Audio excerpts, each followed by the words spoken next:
Hi guys and girls, I'm Obsidian Ant and welcome to the Guardians Beta 2.2.03. This is a minor point update for Elite Dangerous, essentially comprising of many balance passes for the game.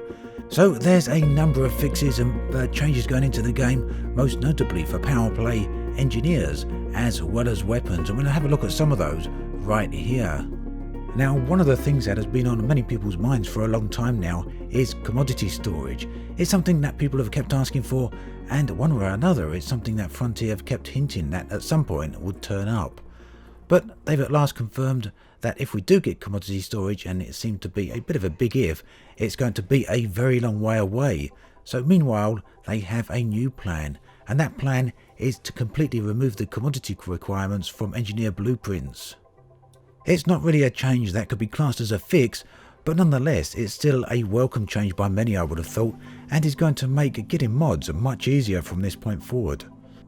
So this beta is available to everyone who has had access to beta up until this point. All in all, this is a slightly different process to what Frontier have done before. They've never done a minor point release beta. This one is going to last around about a month. It starts today and is going to continue on into early January. The bottom line is that Frontier found great value in all the feedback they received for the extensive 2.2 beta, which lasted for around a month, and they basically want to repeat that whole process again for this minor update. Looking at the changelog, it seems that although there's no major changes to the game, these ones are significant and they could dramatically change the overall balance of the game. So if that's something you're interested in getting involved in and you have beta access, then you can log in. Head to Sirius, where you can see Marco Gwent, and he has all modules available, he has all the ships available, and he has all engineer blueprints available.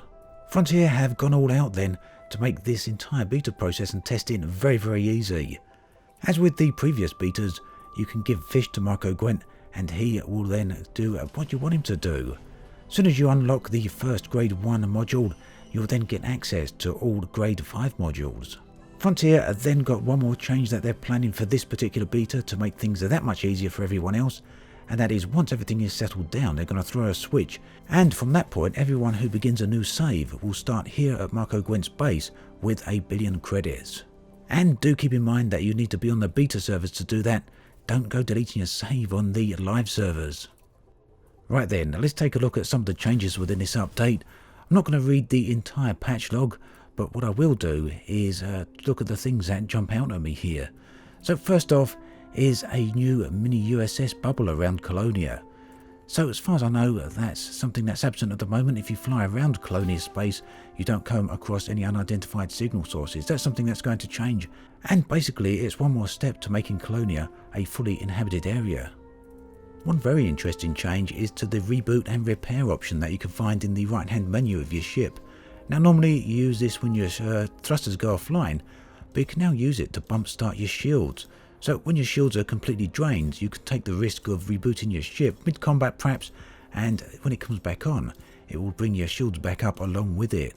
Now there is a limitation to this, and that's you need to keep your ship almost stationary. You need to keep it under 15 meters a second, and that's to stop people using this too much in combat. But for those ships whose shields take an absolute age to come back on, and they really are a blooming nuisance when they do go off, this is going to be a major boon indeed.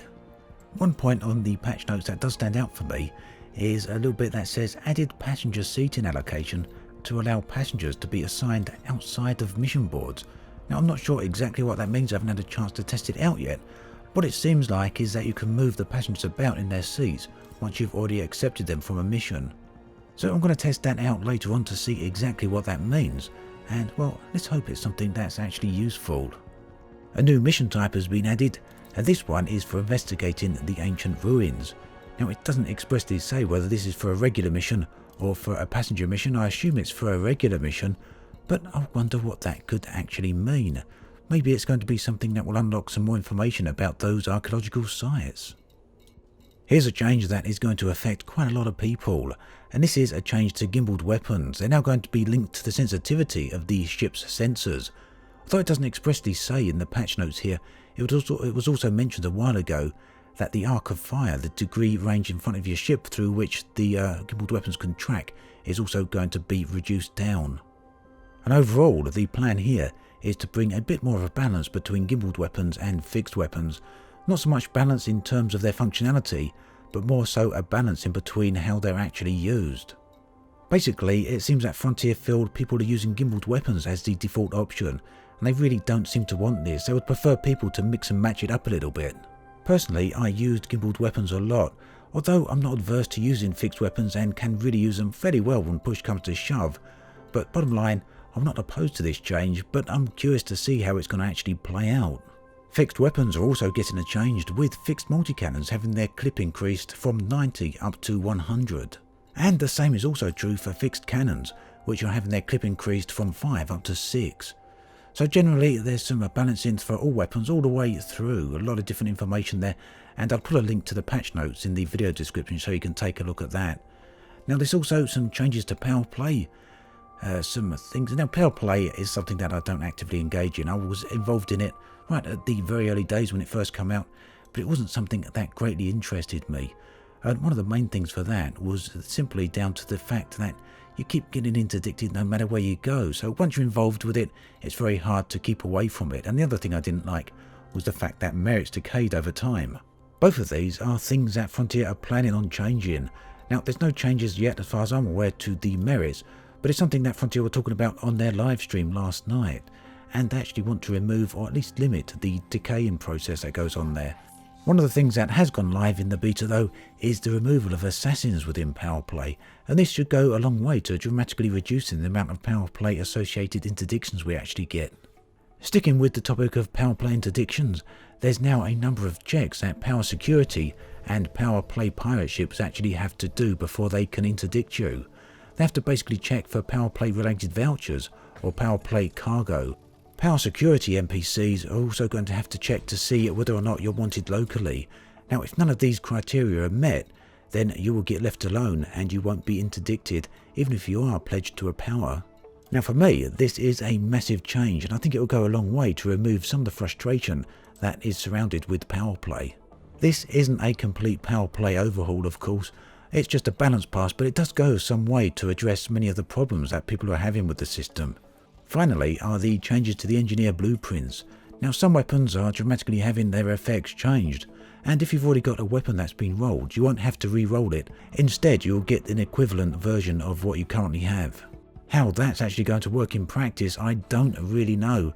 And if you do have access to beta, and if you have some of the weapons that are going to be changed, do please let me know how that's gone from you. I'd love to hear from you in the comments section. So then, a pretty interesting update from Frontier for the game.